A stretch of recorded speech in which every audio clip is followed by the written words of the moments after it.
At the very beginning, I just used like my iPhone in producing and filming mostly my blogs and my preliminary task. But then as my opening scene came about, I looked at more professional hardware to use in filming and showing an improvement in my filming.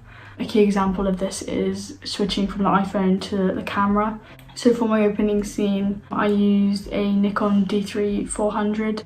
I had previous experience with the Nikon D3-400, but that was purely on taking photos. I never had any experience filming anything on my camera. Filming shots, and especially filming in the dark, seeing as that, low-key lighting, it definitely proved a challenge.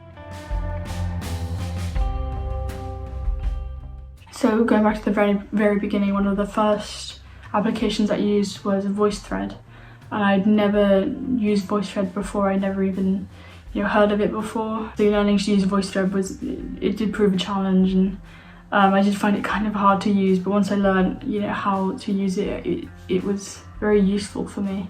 I produced quite a few voice threads over the course of my blog or my project. One of the major applications that I used was iMovie.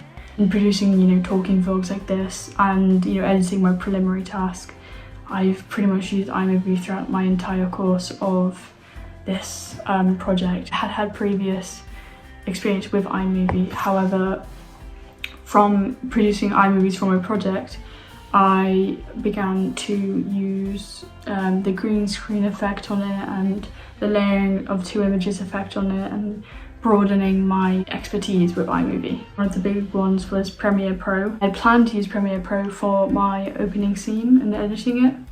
However, there was just altercations with availability of using Premiere Pro, so I turned to DaVinci Resolve. DaVinci Resolve is definitely an upgrade from iMovie. It's significantly way more complicated to use, but that comes at the benefit of having so much more uses within it.